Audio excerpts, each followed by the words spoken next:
नमस्कार, स्वागत है आप सभी का उत्तर प्रदेश विशेष की श्रृंखला में। आज के इस वीडियो में हम पढ़ेंगे उत्तर प्रदेश की संगीत कला एवं प्रमुख घरानों के बारे में।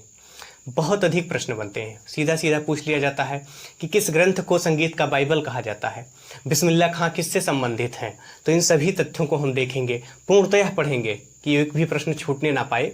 आइए प्रारंभ करते हैं उत्तर प्रदेश की संगीत कला एवं प्रमुख घरानों को। तो पहले हम बात करेंगे संगीत कला के विकास की। तो संगीत कला उत्तर प्रदेश में या भारत में कहें, संगीत कला का विकास बहुत ही महत्वपूर्ण वेद सामवेद से हुआ। संगीत कला का विकास बहुत ही महत्वपूर्ण वेद सामवेद से हुआ। सामवेद को ही भारतीय शास्त्रीय संगीत का मूल वेद अर्थात इंडियन क्लासिकल म्यूजिक का मूल वेद कहा जाता है, सामवेद को। एक और प्राचीन ग्रंथ है भरत मुनि द्वारा रचित नाट्यशास्त्र। एक और ग्रंथ है भरत मुनि द्वारा रचित नाट्यशास्त्र।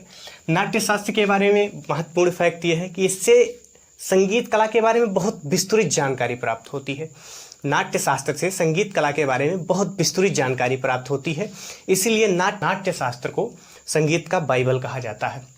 अगर हम मध्यकालीन समय की बात करें तो एक बहुत बड़ा व्यक्तित्व का नाम आता है अमीर खुसरो। बहुत बड़े व्यक्तित्व का नाम आता है अमीर खुसरो। जन्म 1253 ईस्वी में उत्तर प्रदेश के एटा जिले में हुआ। 1253 में उत्तर प्रदेश के एटा जिले में हुआ। उत्तर प्रदेश के ही व्यक्तित्व हैं, हम लोग उत्तर प्रदेश विशेष ही पढ़ रहे हैं। इन्होंने दो बहुत महत्वपूर्ण वाद्य यंत्रों का आविष्कार किया। अमीर खुसरो ने दो महत्वपूर्ण वाद्य यंत्रों का आविष्कार किया। इसके बारे में प्रश्न पूछा जाता है। पहला है सितार और दूसरा है तबला, और रोचक तरीके से आविष्कार किया। सितार का आविष्कार कैसे हुआ देखते हैं। इन्होंने ईरानी तंबूरा लिया और भारतीय बीड़ा, ईरानी तंबूरा लिया और भारतीय बीड़ा, दोनों को एक दूसरे में समायोजित करके और एक नया रूप प्रदान किया जिसको सितार कहा गया। सितार किसका मिश्रण है? ईरानी तंबूरा और भारतीय बीड़ा का, ईरानी तंबूरा और भारतीय बीड़ा का। तबला कैसे बना? मृदंग आप लोग जानते हैं, ढोलक के तरह होता है लेकिन बड़ा होता है। मृदंग को दो भागों में काट दिए और इन्होंने तबला बना दिया। मृदंग को दो भागों में विभाजित करके तबला बना दिया। तो ये दो महत्वपूर्ण वाद्य यंत्र जो अमीर खुसरो द्वारा आविष्कृत हैं। अब हम देखेंगे वल्लभाचार्य पठ गायन एवं भजन को मंदिरों में अर्चना पद्धति में प्रचलित किया।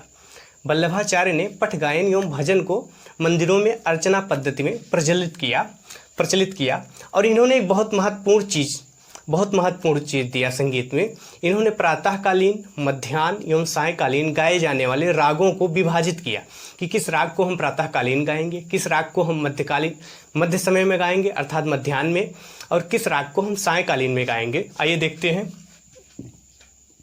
प्रातःकालीन गाए जाने वाले राग भैरवी, ललित, आसावरी, भैरव। भैरवी, ललित, आसावरी, भैरव, ये सभी राग प्रातःकालीन गाए जाने वाले राग हैं। मध्याह्न की बात करें तो सारंग मध्याह्न में गाया जाने वाला राग है। पूछ लिया जाता है कौन सा राग मध्याह्न में गाया जाता है या कौन सा राग सायंकालीन गाया जाने वाला राग है। सायंकालीन में कौन कौन सा है? केदार, मालकोस, कान्हरा, यमन, घनासरी। केदार, मालकोस, कान्हरा, यमन, घनासरी, ये सभी राग मध्याह्न में गाए जाने वाले राग हैं। अब हम बात करेंगे प्रमुख घरानों की, उत्तर प्रदेश के प्रमुख घरानों की। कुछ छोटे छोटे घरानों पर पहले चर्चा कर लेते हैं। इटावा घराना, इसे गौरीपुर घराना भी कहते हैं। इटावा घराना को गौरीपुर घराना भी कहा जाता है। और इस घराने के संस्थापक इमदाद खां, इसलिए इसको इमदाद खानदानी घराना भी कहते हैं। इमदाद खानदानी घराना भी कहते हैं। और प्रमुख व्यक्तित्व इमदाद खां तो संस्थापक थी है, बहुत बड़े व्यक्तित्व थे इस घराने से। ध्रुव तारा जोशी का नाम भी इटावा घराने से ही संबंधित है। ध्रुव तारा जोशी इटावा घराने से ही संबंधित है। और एक घराना इलाहाबाद घराना है। ये घराना गायन के लिए प्रसिद्ध था। इलाहाबाद घराना गायन के लिए प्रसिद्ध था। और केसरबाई प्रमुख गायिका थी। और एक प्रमुख नाम आप लोग सुने होंगे, जानकी बाई, जिसे छप्पन छुरी कहा जाता है। जानकी बाई, जिसे छप्पन छुरी के नाम से जाना जाता है, ये भी इलाहाबाद घराने से संबंधित थी और ये भी गायिका थी। छप्पन छुरी भी अर्थात जानकी बाई भी गायिका थी। अब हम बात करते हैं आगरा घराने की। आगरा घराने का अगर संस्थापक की बात करें तो अलखदास एवं मलुकदास द्वारा आगरा घराने का संस्थापन किया गया, या आगरा घराने के संस्थापक का नाम पूछ लिया जाए तो अलखदास या मलुकदास। और यह घराना ख्याल गायन के लिए प्रसिद्ध था। आगरा घराना ख्याल गायन के लिए प्रसिद्ध था। और इसमें फयाज खां प्रमुख व्यक्तित्व हैं फयाज खां। आगरा घराने से संबंधित प्रमुख व्यक्तित्व हैं फयाज खां। बात करें लखनऊ घराने की, लखनऊ घराने के प्रमुख व्यक्तित्व बिंदादीन, कुदऊ सिंह, बिरजू महाराज, ठाकुर प्रसाद, अयोध्या प्रसाद, बेगम अख्तर। आइए देखते हैं इनके संबंध किससे हैं। बिंदादीन कथक नृत्य से संबंधित हैं, कुदऊ सिंह पखावज वादक से संबंधित हैं, बिरजू महाराज कथक नृत्य से संबंधित है, ठाकुर प्रसाद कथक नृत्य से संबंधित है, अयोध्या प्रसाद पखावज वादक हैं, अयोध्या प्रसाद पखावज वादक हैं, बेगम अख्तर गजल गायिका, बेगम अख्तर गजल गायिका हैं। पूछ लिया जाता है कि बिरजू महाराज का संबंध किससे है, कथक नृत्य से है। अयोध्या प्रसाद का संबंध किससे है, पखावज वादन से है। तो आप हर तरीके से तैयार रहेंगे।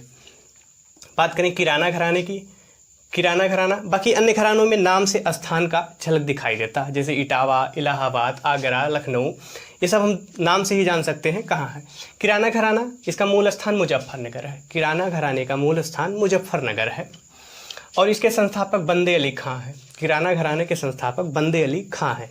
प्रश्न पूछा गया है, किराना घराने के संस्थापक बंदे अली खां हैं। प्रमुख व्यक्तित्व भीमसेन जोशी, ख्याल गायक हैं, अब्दुल करीम खां ख्याल गायक, गंगूभाई हंगल ख्याल गायक। मुख्य रूप से यह घराना ख्याल के लिए ही लगभग प्रसिद्ध था, 100% नहीं कह सकते, लेकिन प्रमुख व्यक्तित्व ख्याल गायन से ही संबंधित है, जैसे भीमसेन जोशी, अब्दुल करीम खां, गंगूभाई हंगल। और एक बहुत महत्वपूर्ण घराना बनारस घराना, प्रमुख व्यक्तित्व किशन महाराज तबला से संबंधित है, किशन महाराज का संबंध तबला से है। शिवनंदन मिश्र कथक से संबंधित है। बिस्मिल्लाह खां, बहुत महत्वपूर्ण प्रश्न, बहुत बार पूछा गया, बहुत ही महत्वपूर्ण है और बहुत बार पूछा गया। बिस्मिल्लाह खां का संबंध किससे है, शहनाई वादन से। बिस्मिल्लाह खां किससे संबंधित है, शहनाई से। मुमताज खां भी शहनाई से संबंधित है। पंडित रविशंकर का संबंध सितार वादन से है, पंडित रविशंकर का संबंध सितार वादन से है। तो मित्रों, यह वीडियो आज उत्तर प्रदेश की संगीत कला एवं प्रमुख घरानों पर आधारित था। वीडियो अच्छा लगा हो तो लाइक करें, शेयर करें, चैनल को सब्सक्राइब करें। वीडियो देखने के लिए आप सभी का धन्यवाद।